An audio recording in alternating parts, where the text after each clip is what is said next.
Assalamualaikum warahmatullahi wabarakatuh. Apa kabar anak-anak semuanya? Semoga pada pagi hari ini anak-anak senantiasa diberikan kesehatan, diberikan nikmat, diberikan kebahagiaan dimanapun anak-anak berada. Baik anak-anak, pada pagi hari ini Pak Ahmad akan menyampaikan materi SKI atau Sejarah Kebudayaan Islam. Namun sebelum materi ini kita berikan, marilah kita awali pembelajaran ini dengan doa. Semoga apa yang telah kita pelajari dan kita lakukan benar-benar diridhoi dan mendapatkan ilmu yang manfaat, ilmu yang barokah. Allahumma amin. Baik anak-anak, setelah kita berdoa, langsung saja saya sampaikan materi kita pada pagi hari ini, yaitu tentang khalifah yang kedua. Karena khalifah yang pertama kemarin sudah kita bahas, yaitu khalifah Abu Bakar As-Siddiq. Kali ini kita lanjutkan khalifah yang kedua, yaitu khalifah Umar bin Khattab. Anak-anak, materi Umar bin Khattab ini akan saya bagi menjadi dua sesi.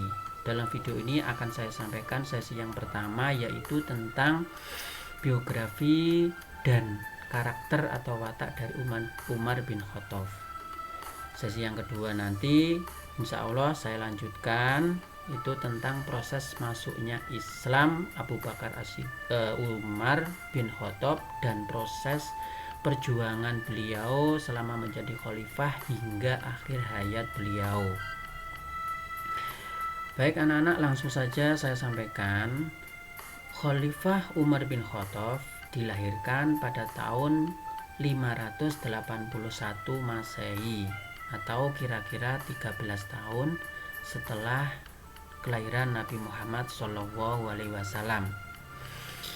Ayah beliau bernama Khattab bin Naufal al-Makhzumi al-Khuraisi dan ibunya bernama Hantamah binti Hashim.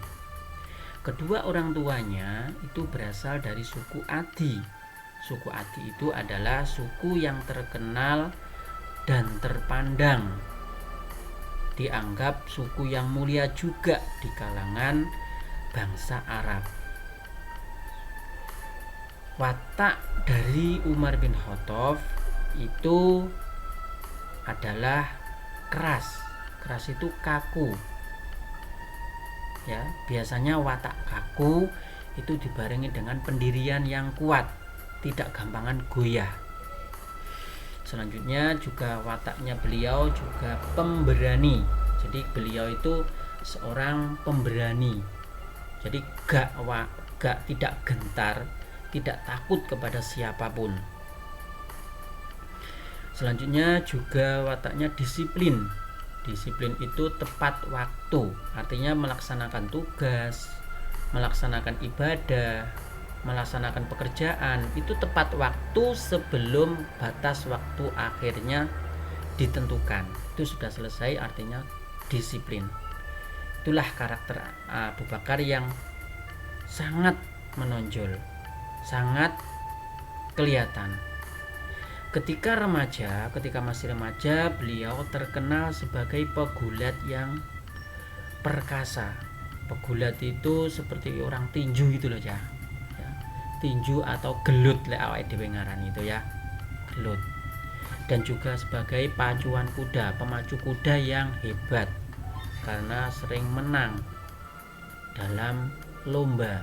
Ini sering diadakan di kalangan pasar atau lapangan ukas.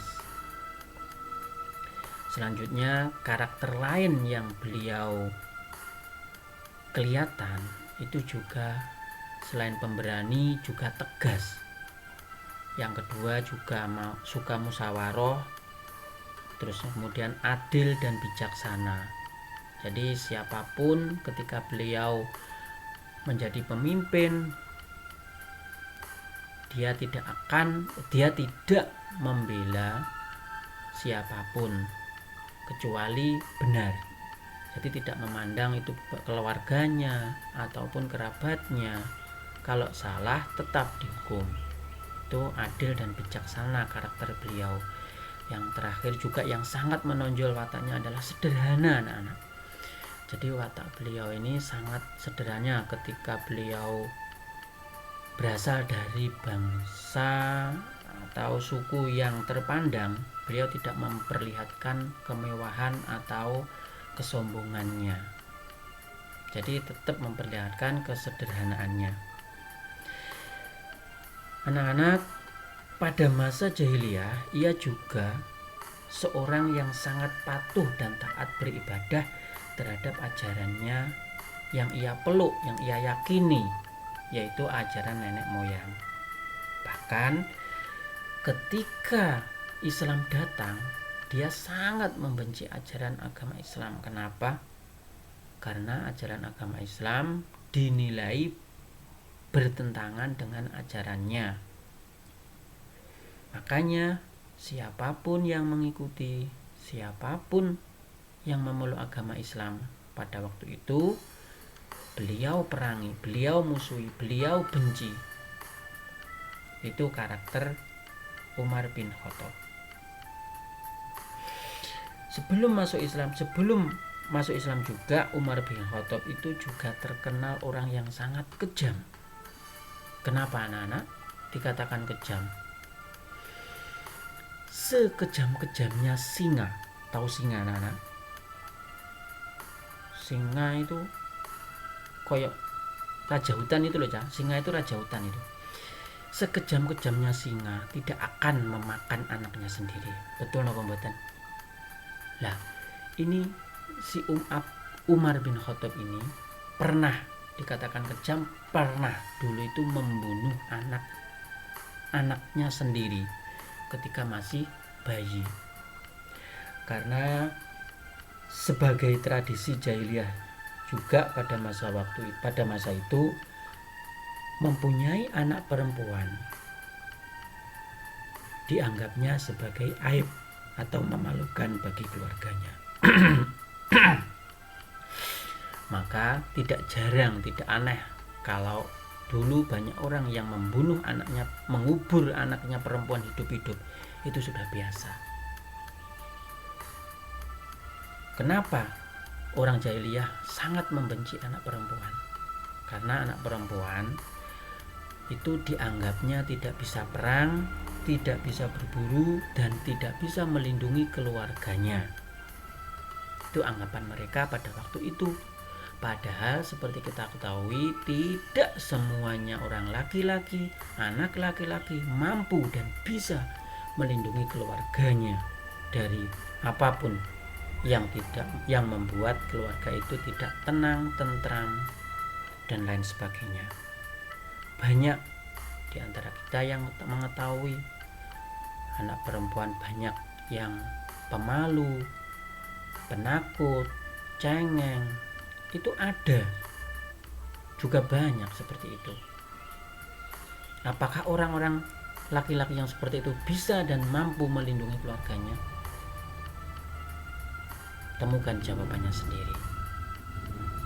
Dan kalau kita lihat sebenarnya realitas atau kenyataan yang ada sekarang, orang perempuan itu juga tidak kalah hebat dengan orang laki-laki. Kita bisa melihat sejarah bangsa negara kita, Indonesia khususnya, itu pernah dipimpin, negara kita pernah dipimpin oleh seorang perempuan juga. Siapa anak-anak? Negara kita, negara Indonesia pernah dipimpin seorang presiden yang seorang presiden perempuan. Tentunya anak-anak masih ingat bukan?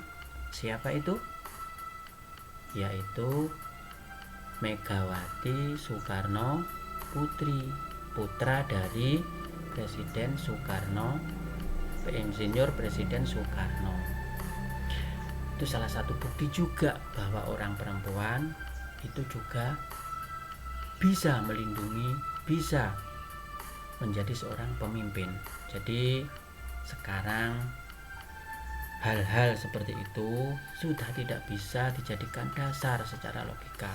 Semuanya sama. Baiklah anak-anak, mungkin itu yang bisa Pak Ahmad sampaikan. Untuk tugas anak-anak yaitu mencatat materi yang saya sampaikan, materi yang sudah saya berikan ini sebisa anak-anak, sebagai tanggung jawab atau sebagai bukti bahwa anak-anak belajar atau melaksanakan pembelajaran. Karena ini masih pandemi, jadi maklum saja ya anak-anak, kita jangan sampai mematahkan semangat kita untuk belajar, menggali ilmu yang sedalam-dalamnya, meraih prestasi, menggapai cita-cita setinggi mungkin, setinggi langit. Saya tunggu apabila ada materi atau hal-hal yang kurang paham, anak-anak bisa WhatsApp atau SMS atau telepon. Insya Allah ketika saya tahu dan saya ada waktu, insya Allah pasti saya jawab. Mungkin hanya itu yang bisa saya berikan, kurang lebihnya mohon maaf. Jangan lupa anak-anak, selain berdoa, selain belajar di rumah, juga jangan lupa untuk membantu orang tua, ya, membantu pekerjaan orang tua, dan jangan membuat orang tua susah. Itu saja pesan Pak Ahmad. Mudah-mudahan kita semuanya diberikan kesabaran, diberikan ilmu yang manfaat, menjadikan anak yang soleh solehah. Billahi taufik walhidayah, waridho walinayah. Wassalamualaikum warahmatullahi wabarakatuh.